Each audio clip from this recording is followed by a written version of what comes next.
Hi hello friends, ಎಲ್ಲರಿಗೂ ನಮಸ್ಕಾರ. ರೇಖಾ ಅಡುಗೆ ಚಾನಲ್ಗೆ ಸ್ವಾಗತ. ಹೊಸದಾಗಿ ನಮ್ಮ ಚಾನಲ್ ನೋಡ್ತಾ ಇದ್ದರೆ ಈಗಲೇ ಸಬ್ಸ್ಕ್ರೈಬ್ ಮಾಡ್ಕೊಳ್ಳಿ. ಬನ್ನಿ, ಇವತ್ತೊಂದು ಡಿಫ್ರೆಂಟಾಗಿ ಸೋಯಾ ಚಂಕ್ಸಿಂದ ಕಬಾಬ್ ಮಾಡೋದು ತೋರಿಸ್ಕೊಡ್ತೀನಿ. ಆಲ್ರೆಡಿ ನಮ್ಮ ಚಾನಲಲ್ಲಿ ಸೋಯಾ ಚಂಕ್ಸ್ ರೆಸಿಪಿ ವೆರೈಟಿದು ಹಾಕಿದ್ದೀನಿ. ನೀವು ನೋಡಿಲ್ಲ ಅಂದರೆ ಒಂದ್ಸರಿ ಚೆಕ್ ಮಾಡಿ. ಆದರೆ ಇವತ್ತು ಮಾಡೋಂಥ ರೆಸಿಪಿ ರಿಯಲ್ ಆಗಿ ಚಿಕನ್ ಕಬಾಬ್, ಮಟನ್ ಕಬಾಬ್ ತಿಂದಂಗೆ ಫೀಲ್ ಆಗುತ್ತೆ. ಆ ಥರ ವೆಜ್ಜಲ್ಲಿ ನಿಮಗೆ ತೋರಿಸ್ಕೊಡ್ತಾ ಇದ್ದೀನಿ. ತುಂಬಾ ಚೆನ್ನಾಗಿರುತ್ತೆ. ಖಂಡಿತ ಇವತ್ತು ಮಾಡೋಂಥ ಈ ರೆಸಿಪಿ ಇಷ್ಟ ಆಯಿತು ಅಂದರೆ ಒಂದು ಲೈಕ್ ಮಾಡಿ, ಶೇರ್ ಮಾಡಿ, ಕಮೆಂಟ್ ಮಾಡಿ ತಿಳಿಸಿ. ಬನ್ನಿ ಇವಾಗ ಈ ಸೋಯಾ ಚಂಕ್ಸ್ ಕಬಾಬ್ ಯಾವ ರೀತಿ ಮಾಡೋದಂತ ನೋಡ್ಕೊಬರೋಣ. ಈಗ ನೋಡಿ, ಸೋಯಾ ಚಂಕ್ಸು ಒಂದು 100 ಗ್ರಾಮ್ ಆಗೋಷ್ಟು ತಗೊಂಡು ಚೆನ್ನಾಗಿ ಬಿಸಿನೀರಲ್ಲಿ ಒಂದು 10 ನಿಮಿಷ ನೆನೆಯಾಕಿದ್ದೆ. ಮತ್ತು ಆ ಬಿಸಿನೀರನ್ನ 10 ನಿಮಿಷ ಆದಮೇಲೆ ಬಸ್ಬಿಟ್ಟು ಮತ್ತೆ ನಾರ್ಮಲ್ ವಾಟರ್ ಹಾಕಿ ಚೆನ್ನಾಗಿ ತೊಳೆದು ಹಿಂಡಿ ಎತ್ತಿಟ್ಕೊಂಡಿದ್ದೀನಿ. ಸೊ ಅದು ತೇವಾಂಶ ಇರಬೇಕು, ಆದರೆ ನೀರು ಇರಬಾರ್ದು. ಚೆನ್ನಾಗಿ ಹಿಂಡಿ ಎತ್ತಿಟ್ಕೊಳ್ಳಿ. ಈಗ ಇದೇನೋ ಮಿಕ್ಸಿ ಜಾರ್ಗೆ ಹಾಕ್ಕೊತಾ ಇದ್ದೀನಿ. ನೀವು ಫಸ್ಟ್ ಟೈಮ್ ಟ್ರೈ ಮಾಡೋದಾದರೆ ಸೇಮ್ ಸ್ವಲ್ಪ ಕ್ವಾಂಟಿಟಿನಲ್ಲಿ ಮಾಡಿ, ಚೆನ್ನಾಗಿ ಬಂದರೆ ಜಾಸ್ತಿ ಕೂಡ ಮಾಡ್ಕೊತೀನಿ. ತುಂಬಾ ಚೆನ್ನಾಗಿರುತ್ತೆ. ಇಲ್ಲಿ ನಾನು 4 ಹಸಿಮೆಣಸಿನ್ಕಾಯಿ, ಶುಂಠಿ ಬೆಳ್ಳುಳ್ಳಿ ಹಾಕ್ಕೊತಾ ಇದ್ದೀನಿ. ನಿಮ್ಮ ಹತ್ರ ಶುಂಠಿ ಬೆಳ್ಳುಳ್ಳಿ ಪೇಸ್ಟ್ ಇದ್ದರೆ ಕೂಡ ಹಾಕ್ಕೊಬೋದು. ಪುದೀನ ಒಂದು 2 ಸ್ಪೂನ್ ಹಾಕ್ಕೊತಾ ಇದ್ದೀನಿ. ಕೊತ್ತಂಬರಿ ಸೊಪ್ಪು ಒಂದು 2 ಟೇಬಲ್ ಸ್ಪೂನ್ ಹಾಕ್ಕೊತಾ ಇದ್ದೀನಿ. ಹಾಕ್ಕೊಂಡಿದ್ದನ್ನು ಸ್ವಲ್ಪ ಕಲರ್ ಕೂಡ ಬರುತ್ತೆ, ಫ್ಲೇವರ್ ಕೂಡ ಚೆನ್ನಾಗಿರುತ್ತೆ. ಇಲ್ಲಿ 2 ಈರುಳ್ಳಿ ಕಟ್ ಮಾಡಿಟ್ಟಿದ್ದೆ. ನಾನು ಇಲ್ಲಿ ಒಂದು 3/4 ಭಾಗ ಹಾಕ್ಕೊಂಡು ಒಂದು ಸ್ವಲ್ಪ ಎತ್ತಿಟ್ಕೊತೀನಿ ಕೊನೆಯಲ್ಲಿ ಹಾಕೋದಕ್ಕೆ ಮಿಕ್ಸ್ ಮಾಡೋವಾಗ. ಈಗ ಇದನ್ನು ಆನ್ ಆಫ್ ಮಾಡ್ಕೊಂಡು ಇದನ್ನು ನುಣ್ಣಗೆ ಕೈಮಾನ ಯಾವ ರೀತಿ ಪೇಸ್ಟ್ ಮಾಡ್ಕೊತೀರೋ ಮಿಕ್ಸಿನಲ್ಲಿ ಆ ಥರ ರುಬ್ಕೊಳ್ಳೋಣ. ಬೈ ಚಾನ್ಸ್ ರುಬ್ಬೋಕ್ಕೆ ಅದು ಗಟ್ಟಿಯಾಗಿದೆ ಅನ್ನೋದಾದರೆ ನೀವು ಒಂದು 2-3 ಟೇಬಲ್ ಸ್ಪೂನ್ ನೀರು ಹಾಕಿ ಕೂಡ ರುಬ್ಕೋಬೋದು. ಈಗ ರುಬ್ಬಿರೋಂಥ ಮಿಶ್ರಣನ ಒಂದು ಬೌಲ್ಗೆ ಹಾಕ್ಕೊತಾ ಇದ್ದೀನಿ. ತುಂಬಾ ಚೆನ್ನಾಗಿರುತ್ತೆ.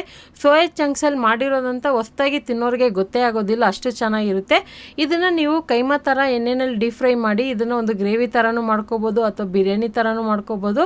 ನಿಮ್ಗೆ ಇಷ್ಟವಾಗೋ ಥರ ಬೇರೆ ಥರ ಡಿಶಸ್ ಕೂಡ ಮಾಡ್ಕೊಬೋದು. ಆದರೆ ನಾನಿವತ್ತು ನಾರ್ಮಲಾಗಿ ಕಬಾಬ್ ಮಾಡೋ ಥರ ತೋರಿಸ್ಕೊಡ್ತಾ ಇದ್ದೀನಿ. ಈಗ ಇದಕ್ಕೆ ಕೊತ್ತಂಬರಿ, ಈರುಳ್ಳಿ, ಉಪ್ಪು ಮತ್ತು ಪೆಪ್ಪರ್ ಪುಡಿ, ಗರಂ ಮಸಾಲ, ಅರಿಶಿನ ಪುಡಿ, ಖಾರದ ಪುಡಿ ಇದೆಲ್ಲ ಹಾಕ್ಕೊತಾ ಇದ್ದೀನಿ. ನಾರ್ಮಲಾಗಿ ಮನೇಲಿರುವಂಥ ಸ್ಪೈಸಸ್ಗಳೇ 1/4 ಟೀ ಸ್ಪೂನ್ ಹಾಕ್ಕೊತಾ ಇದ್ದೀನಿ.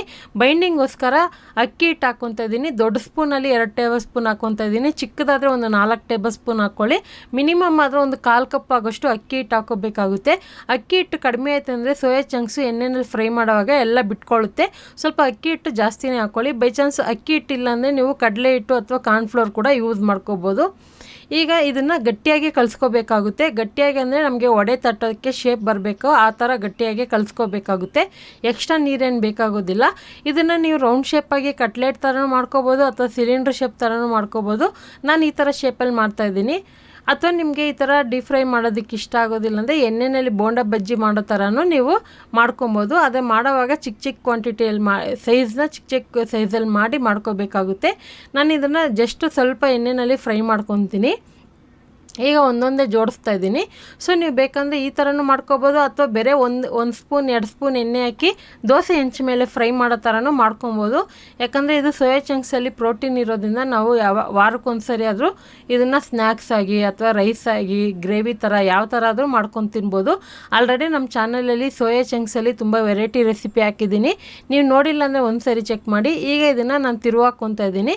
ಮೀಡಿಯಮ್ ಫ್ಲೇಮಲ್ಲಿ ಇಟ್ಟು ಒಂದು 2 ನಿಮಿಷವರೆಗೂ ಫ್ರೈ ಮಾಡಿ. ನೋಡಿ, ಈ ಥರ ಚೆನ್ನಾಗಿ ಕಲರ್ ಬರಬೇಕು, ಕ್ರಿಸ್ಪಿಯಾಗೂ ಬರಬೇಕು. ಬೈ ಚಾನ್ಸು ಸೋಯಾ ಚಂಕ್ಸ್ ಸಾಫ್ಟಾಗಿದ್ದರೆ ಇದು ಈ ಥರ ಕರೆಕ್ಟಾಗಿ ಬರೋದಿಲ್ಲ, ಪೂರ್ತಿ ಎಣ್ಣೆಯಲ್ಲಿ ಸ್ಪ್ರೆಡ್ ಆಗಿಬಿಡುತ್ತೆ.